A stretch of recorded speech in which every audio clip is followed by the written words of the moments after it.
Hi. Trading പഠിച്ചു തുടങ്ങുമ്പോൾ നമ്മൾ ആദ്യമായിട്ട് ക്ലിയർ ആക്കേണ്ട ഒരു ടോപ്പിക്കാണ് ക്യാൻഡിൽ സ്റ്റിക്സ്. ഒരു ബുക്ക് വായിക്കാൻ ലെറ്റേഴ്സ് പഠിക്കുന്ന പോലെയാണ് ഫൈനാൻഷ്യൽ മാർക്കറ്റിൻ്റെ ലാംഗ്വേജ് മനസ്സിലാക്കാൻ ക്യാൻഡിൽ സ്റ്റിക്സ് പഠിക്കുന്നത്.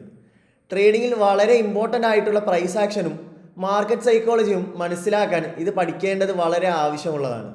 ഈ ഫൈനാൻഷ്യൽ മാർക്കറ്റിൻ്റെ ലാംഗ്വേജ് എങ്ങനെ ശരിക്കും വായിക്കാം എന്നാണ് ഇന്ന് നമ്മൾ നോക്കാൻ പോകുന്നത്. So my name is Asif. Welcome to the third episode of forex from zero.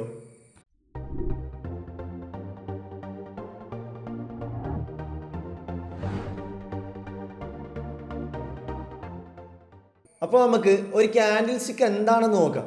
സിമ്പിളായി പറഞ്ഞാൽ ഒരു സ്പെസിഫിക് ടൈം ഫ്രെയിമിലെ പ്രൈസ് മൂവ്മെൻറ്റിൻ്റെ വിഷ്വൽ സമ്മറിയാണിത്. ഇത് വെച്ച് ബയേഴ്സ് ആണോ സെല്ലേഴ്സ് ആണോ മാർക്കറ്റിൽ ജയിക്കുന്നതെന്ന് നമുക്ക് പെട്ടെന്ന് മനസ്സിലാക്കാൻ സാധിക്കും. മാർക്കറ്റ് സെൻറ്റിമെൻറ്റ് രണ്ട് രീതിയിലാകാം. പ്രൈസ് മുകളിലേക്ക് പോയാൽ അത് ബുള്ളിഷും താഴേക്ക് പോയാൽ അത് ബെയറിഷും. ഇനി എന്താണ് ഒരു ബുള്ളിഷ് ക്യാൻഡിൽ എന്ന് നമുക്ക് നോക്കാം. ഇത് ഫോം ആകുന്നത് ക്ലോസിംഗ് പ്രൈസ് ഓപ്പണിംഗ് പ്രൈസിനേക്കാൾ കൂടുതലാകുമ്പോഴാണ്. അതായത് ബയേഴ്സാണ് ആ സെഷൻ കൺട്രോൾ ചെയ്തത്. ഇത് മാർക്കറ്റിലെ അപ്വേർഡ് മൊമെൻറ്റം ആൻഡ് ഒപ്റ്റിമിസത്തെയാണ് കാണിക്കുന്നത്.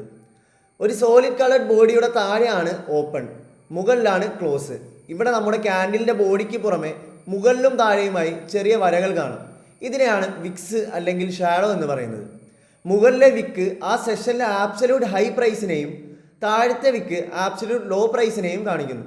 ഒരു റിയൽ ടൈം എക്സാമ്പിൾ എടുത്താൽ 10 രൂപയിൽ നിന്ന് ഓപ്പൺ ചെയ്ത് ബോഡിക്ക് താഴെയുള്ള വിക്ക് കാണിക്കുന്ന പോലെ 9 രൂപ വരെ ലോ പോയി. പിന്നെ മുകളിലെ വിക്ക് കാണിക്കുന്ന പോലെ 16 രൂപ വരെ ഹൈ പോയിട്ട് 15 രൂപയിൽ ക്ലോസ് ചെയ്യുന്നു. ഇത് ബയേഴ്സിൻ്റെ കോൺഫിഡൻ്റ് ആയിട്ടുള്ള ഒപ്റ്റിമിസത്തെയാണ് തെളിയിക്കുന്നത്.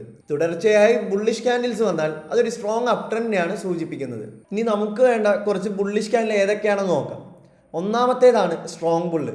ഇതിൻ്റെ പേര് പോലെ തന്നെ മാർക്കറ്റിൽ ബയേഴ്സിൻ്റെ ടോട്ടൽ ഡോമിനൻസ് ആണ് കാണിക്കുന്നത്. സെഷൻ ഓപ്പൺ ചെയ്ത സ്പോട്ടിൽ നിന്ന് തന്നെ ബയേഴ്സ് പ്രൈസ് മുകളിലേക്ക് പുഷ് ചെയ്ത് തുടങ്ങും.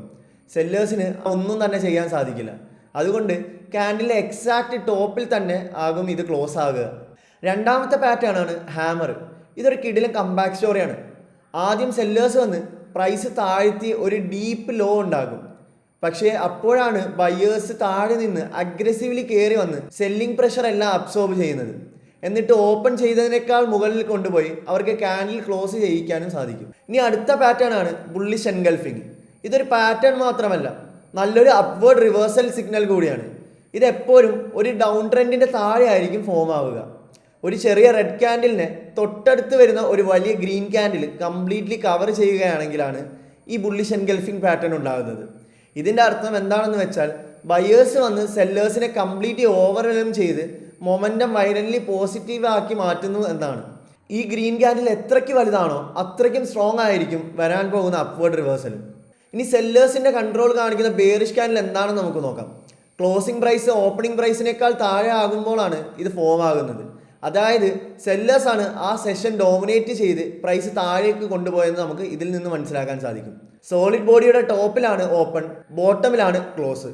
ബുള്ളിഷ് ക്യാൻഡിൽ പോലെ തന്നെ ബെയറിഷ് ക്യാൻഡിലും നമുക്ക് വിക്സ് കാണാം.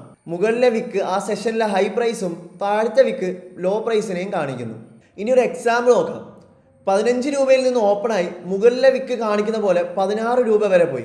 അതിനുശേഷം താഴത്തെ വിക്ക് കാണിക്കുന്ന പോലെ 9 രൂപ ലോ വരെ പോയിട്ട് 10 രൂപയിൽ ക്ലോസ് ആയി.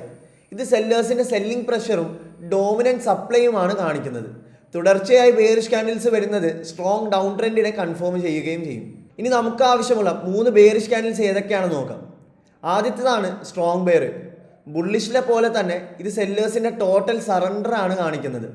ഓപ്പൺ ചെയ്തത് മുതൽ സെല്ലേഴ്സ് വളരെ അഗ്രസീവ്ലി പ്രൈസ് താഴേക്ക് കൊണ്ടുപോകും. ബയേഴ്സിന് തിരിച്ചൊന്നും ചെയ്യാൻ സാധിക്കാത്തത് കൊണ്ട് ഏറ്റവും താഴെ പോയി ക്ലോസ് ആകും. അടുത്തതാണ് ഷൂട്ടിംഗ് സ്റ്റാർ. ഇതൊരു റിജക്ഷൻ ക്യാൻഡിലാണ്. ബയേഴ്സ് ആദ്യം പ്രൈസ് മുകളിലേക്ക് പുഷ് ചെയ്ത് പുതിയ ഹൈ ഉണ്ടാക്കാൻ നോക്കും. പക്ഷേ ഹിഡനായി വെയിറ്റ് ചെയ്ത ശേഷം ഹെവി സെല്ലേഴ്സ് വന്ന് ആ റാലിനെ ക്രഷ് ചെയ്യും. ഗെയിൻസ് എല്ലാം കളഞ്ഞ് താഴെ കൊണ്ടുവന്ന് വളരെ വീക്കായി തന്നെ ക്ലോസ് ചെയ്യിക്കും. ഇനി സെല്ലേഴ്സിൻ്റെ റിവേഴ്സൽ സിഗ്നൽ ആയിട്ടുള്ള ബെയറിഷ് എൻഗൾഫിംഗ് എന്താണെന്ന് നോക്കാം. ബുള്ളിഷ് എൻഗൾഫിങ്ങിൻ്റെ എക്സാക്ട് ഓപ്പോസിറ്റ് ആണിത്. ഇതൊരു അപ് ട്രെൻഡിൻ്റെ പീക്കിലാണ് ഫോം ആകുക. ഒരു ചെറിയ ഗ്രീൻ ക്യാൻഡിലിൻ്റെ അടുത്ത് വലിയ റെഡ് ക്യാൻഡിൽ കംപ്ലീറ്റ്ലി കവർ ചെയ്ത് ഉണ്ടാകുകയാണെങ്കിൽ അതൊരു ബെയറിഷ് എൻഗൾഫിംഗ് ക്യാൻഡിൽ എന്ന് പറയാം. സെല്ലേഴ്സ് ബയേഴ്സിനെ തോൽപ്പിച്ച് പോസിറ്റീവ് മൊമെൻറ്റം ക്രഷ് ചെയ്യുന്നു എന്നാണ് ഇതിൽ നിന്ന് നമുക്ക് മനസ്സിലാക്കാൻ സാധിക്കുന്നത്. റെഡ് ക്യാൻഡിൽ എത്ര വലുതാണോ അത്ര അഗ്രസീവ് ആയിരിക്കും വരാൻ പോകുന്ന മാർക്കറ്റിൻ്റെ സെൽ ഓഫും. ഈ ബുള്ളിഷ് ക്യാൻഡിലും ബെയറിഷ് ക്യാൻഡിലും പോലെ തന്നെ മാർക്കറ്റിൽ മൂന്നാമത്തെ ഒരു ടൈപ്പ് ക്യാൻഡിലാണ് ഡോജി എന്ന് പറയുന്നത്. മാർക്കറ്റിൽ ഒരു തീരുമാനമില്ലാത്ത അവസ്ഥ വരുമ്പോൾ ഫോം ആവുന്ന ഒരു ക്യാൻഡിലാണ് ഡോജി. ഇത് ഫോം ആവുന്നത് ഓപ്പണിംഗ് പ്രൈസും ക്ലോസിംഗ് പ്രൈസും ഓൾമോസ്റ്റ് സെയിം ആകുമ്പോഴാണ്. ബയേഴ്സും സെല്ലേഴ്സും തമ്മിലുള്ള ഒരു പെർഫെക്റ്റ് ഐ ആകും ഇത്. ആ സെഷനിൽ പ്രൈസ് മുകളിലേക്കും താഴേക്കും വയലൻ്റ്ലി പോയെങ്കിലും ആർക്കും മാർക്കറ്റിൻ്റെ കൺട്രോൾ കിട്ടില്ല. ഒരു ടഗ് ഓഫ് വാർ നടക്കുന്ന പോലെ ഇത് മാർക്കറ്റിൻ്റെ എക്സോഷനെയാണ് കാണിക്കുന്നത്. ഒരു ഡോജി നോർമലായി കണ്ടാൽ വലിയ പ്രശ്നമൊന്നും ഉണ്ടാവില്ല. പക്ഷേ ഇതൊരു മാസീവ് അപ് ട്രെൻഡിൻ്റെ ടോപ്പിലാണ് വന്നതെങ്കിൽ അതൊരു പൊട്ടൻഷ്യൽ റിവേഴ്സലിൻ്റെ നല്ല വാർണിംഗ് സിഗ്നലാണ്. അപ്പോൾ ഇന്നത്തെ വീഡിയോയിൽ നമ്മൾ ക്യാൻഡിൽ സ്റ്റിക്സിൻ്റെ ഏറ്റവും ബേസിക് ആയിട്ടുള്ള കാര്യങ്ങളാണ് മനസ്സിലാക്കിയത്. ഒരു ക്യാൻഡിൽ സ്റ്റിക്ക് എന്താണെന്നും എങ്ങനെ അത് വായിക്കാമെന്നും നമ്മൾ പഠിച്ചു. അതേപോലെ തന്നെ ബുള്ളിഷ് ആൻഡ് ബെയറിഷ് ക്യാൻഡിൽ എന്താണെന്നും പിന്നെ പ്രധാനപ്പെട്ട ക്യാൻഡിൽ സ്റ്റിക്ക് പാറ്റേണുകളും നമ്മൾ നോക്കി. ഒരു ബിഗിനർ അറിഞ്ഞിരിക്കേണ്ട പ്രധാനപ്പെട്ട കാര്യങ്ങളാണ് നമ്മൾ ഇന്ന് പഠിച്ചത്. ഇത് വെറുതെ കണ്ടതുകൊണ്ട് മാത്രം കാര്യമില്ല. ലൈവ് ചാർട്ട്സിൽ പോയി തീർച്ചയായും പ്രാക്ടീസ് ചെയ്യണം. എന്നാൽ മാത്രമേ നമുക്ക് ഇതിൽ നിന്ന് എന്തെങ്കിലുമൊക്കെ പഠിക്കാൻ സാധിക്കുള്ളൂ. അതുകൊണ്ട് ഈ വീഡിയോ നിങ്ങൾക്ക് ഉപകാരപ്പെട്ടിട്ടുണ്ടെങ്കിൽ ലൈക്ക് ചെയ്ത് സപ്പോർട്ട് ചെയ്യുക. നിങ്ങൾക്ക് എന്ത് തന്നെ ചോദിക്കാനുണ്ടെങ്കിലും കമൻറ്റ് ചെയ്ത് ചോദിക്കാനും മറക്കരുത്. ട്രേഡിംഗ് പഠിക്കാൻ ആഗ്രഹമുള്ള നിങ്ങളുടെ സുഹൃത്തുക്കൾക്ക് ഈ വീഡിയോ ഷെയർ ചെയ്ത് കൊടുക്കുക. മറ്റൊരു വീഡിയോയുമായി വരുന്നത് വരെ നന്ദി, നമസ്കാരം.